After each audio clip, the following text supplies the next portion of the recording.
தெரிஞ்சும் கூட்டிட்டு வந்திருக்கானா உனக்கு எவ்வளவு தைரியம் இருக்கணும்? இசை இந்த வீட்டு கூட்டு வரதுக்கு எனக்கு தைரியம் தேவையில்லம்மா. அவ என் வைஃப். என்ன நம்பி வந்திருக்கா, அந்த ஒரு காரணம் போதும். விஷால், நீ அடா இப்படி பேசுற? எப்ப இருந்தடா இந்த மாதிரி பேச கத்துக்கிட்ட? அம்மா அம்மா சாரிம்மா. சில சூழ்நிலைகள்ல சில விஷயங்களை பேசித்தானே ஆகணும். அப்படியா? அப்ப அவ ஜாதகத்தை மாத்துனது, உன்னை ஏமாத்தி கல்யாணம் பண்ணிக்கிட்டது, இதெல்லாம் பிரச்சனையே இல்லையா உனக்கு? அம்மா, எனக்கு இசை மேல வருத்தம் இருக்கு. ஆனா அது ஒரு நாளும் கோவமா மாறினது இல்ல. அவ ஏதோ நல்லது பண்ணணும்னு நினைச்சிருக்கா. அது எங்கேயோ தப்பா போனதுனால ராகவ்ல இருந்து எல்லாருமே கஷ்டப்படுறோம். நான் எதுவுமே இல்லைன்னு சொல்லலமா. ஆனா ஒருத்திங்க என்ன பிடிச்சிங்க வந்திருக்கா. எனக்கா அவ்வளவு ரிஸ்க் எடுத்திருக்கா. அப்படி விரும்பி வந்தவளுக்கு இந்த குடும்பத்தை கெடுக்கணுங்கிற எண்ணம் இருக்காதுமா. அத நான் உறுதியா நம்புறேன். ஸ்ரீஜா, விஷால் இப்படி அடியோட மாறுவான்னு நான் கொஞ்சம் கூட எதிர்பார்க்கல. ஆமாங்கா, இந்த விஷால் அத்தை எதிர்த்து பேசுற அளவுக்கு வந்துட்டான் பாருங்க. அதானே, வந்த கொஞ்ச நாள்ல விஷால தலைகீழ மாத்திட்டாலே. இப்ப பெரிய கைகாரிதான். நான் தான் சொன்னல்லக்கா, இவ சாதாரண ஆளே கிடையாது. அண்ணா, இது நம்ம விஷால் அண்ணா. ஆமா பல்லவி, எனக்கும் அதான் டவுட்டா இருக்கு. அவன் வாழ்க்கைக்காக பேசுறான், போல்டா ஒரு ஸ்டாண்ட் எடுக்கிறான். ரொம்ப சந்தோஷமா தான் இருக்கு. விஷால், நீ பழைய விஷால் மாதிரி பேசலடா, புது விஷால் மாதிரி பேசுற. அந்த இசை ஜாதக விஷயத்துல என்ன ஏமாத்திருக்கா. என்னது, நீ அவளோட சேர்ந்து வெளியே போறியா? அண்ணி, இவன் சொல்றத கேட்டீங்களா? நம்ம விஷால் அது. இந்த இசை இவனை எப்படி மாத்தி வச்சிருக்கா பாருங்க. அத்தை ப்ளீஸ், இது அம்மாக்கும் இசைக்கும் நடுவுல நடக்கிறது. இதுல வேற யாரும் இன்வால்வ் ஆக வேண்டாம். மா, இப்ப சொல்லுங்க, நான் இங்க இருக்கலாமா இல்ல இசையோட சேர்ந்து வெளியில போவா? நீங்களே டிசைட் பண்ணுங்கம்மா.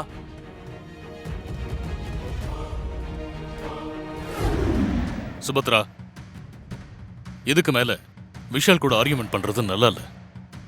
இசை நம்ம வீட்டுல தான் இருக்கணும். என்னங்க சொல்றீங்க?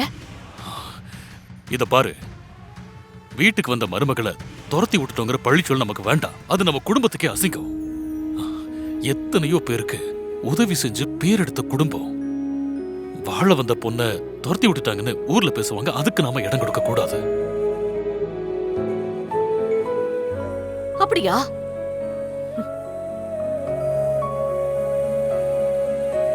இந்த வீட்ல இருக்க எல்லாருக்கும் நான் ஒண்ணு சொல்லிக்கிறேன்.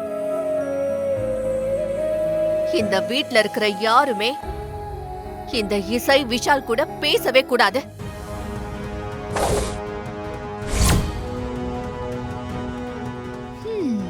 அப்படி யாராவது பேசுனீங்கன்னா அவங்க முகத்திலேயே நான் முழிக்க மாட்டேன்.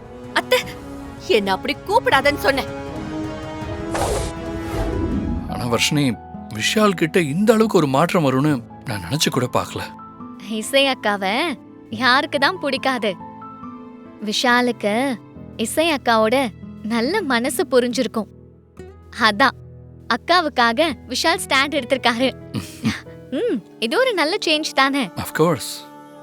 ஆமா, அத்தை இருக்கிறதுனால விசில் அடிக்க முடியலன்னு சொன்னீங்களே, எனக்கு விசில் அடிக்கணும்னு தோணுது. ஆனா எனக்கு விசில் அடிக்க வராது. எனக்காக விசில் அடிக்கிறீங்களா? அடிங்க.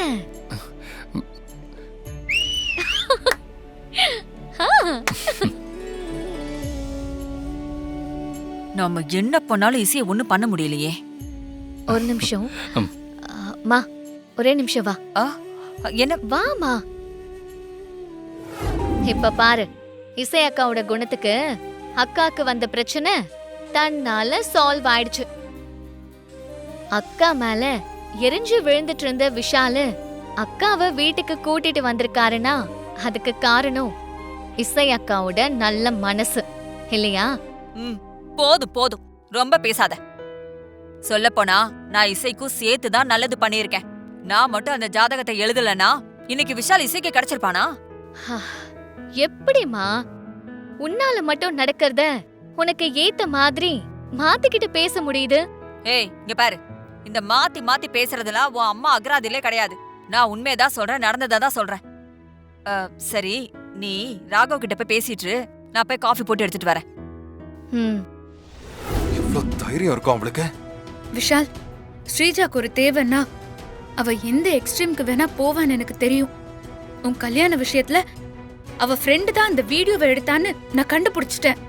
அவங்கள மண்டபத்துக்கு கூட்டிட்டு வந்து உனக்கும் ஸ்ரீஜாக்கும் நடக்க இருந்த கல்யாணத்தை நிறுத்தணும்னு மட்டும் தான் நான் நினைச்சேன். ஆனா ஸ்ரீஜா இத முன்னாடியே தெரிஞ்சுக்கிட்டு அந்த பொண்ண காரியத்தை கொன்னுட்டா. அதுக்கப்புறம் தான் உண்மையான ஸ்ரீஜா யாரு, அவ என்னென்ன பண்ணுவான்னு எனக்கு தெரிஞ்சது. ஆமா இசை, நானும் தான் அந்த பொண்ணை பார்க்க போனேன். ஆனா நான் போறதுக்குள்ள அந்த பொண்ணு இறந்துட்டாங்க. என் கண் முன்னாடிதான் ஸ்ரீஜா அந்த பொண்ண காரை விட்டு ஏத்துனா. அங்கதான் நான் ரொம்ப பயந்துட்டேன். அதனாலதான் ஸ்ரீஜா உன்னை கல்யாணம் பண்ணிக்கிட்டா உன் லைஃப் மட்டும் இல்ல, இந்த குடும்பத்தோட நிம்மதியும் போயிரும்னு யாருக்கும் தெரியாம முக்காடெல்லாம் போட்டு உன்னை நான் கல்யாணம் பண்ணிக்கிட்டேன்.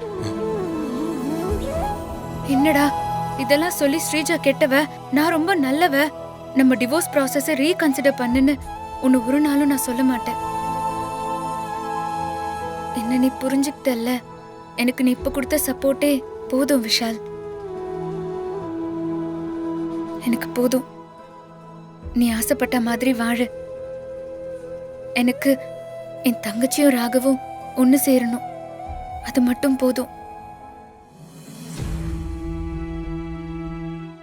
நீ எவ்வளவு நல்ல பொண்ணு இசை. எங்களுக்காக நீ எவ்வளவோ பண்ணிருக்க.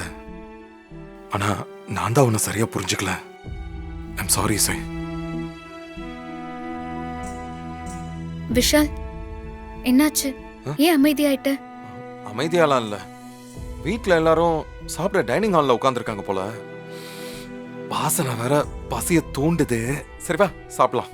இல்ல இல்ல, நான் வரல, நீ போ விஷால். என்ன பார்த்தா அத்தை இன்னும் கோவப்படுவாங்க. ஏய் இசை, அம்மா கோவப்படுவாங்க நீ ஒதுங்கி நின்னு வையன். ஸ்ரீஜா அந்த கேப்ப ரொம்ப அழகா ஃபில் பண்ணிருவா. அதுக்கு நாம சான்ஸ் எல்லாம் கொடுக்க கூடாது. வா நம்ம போய் சாப்பிட்டு வந்துடலாம். இடியாப்பம் இருக்கு, அதுல சப்பாத்தி இருக்கு, இதுல உனக்கு பிடிச்ச குருமா இருக்கு, எல்லாமே இருக்கு. ஃபர்ஸ்ட் இடியாப்பம் சாப்பிடு. விஷால், எதை பத்தியும் யோசிக்காம இந்த இடியாப்பத்தை மட்டும் நினைச்சு சாப்பிடு.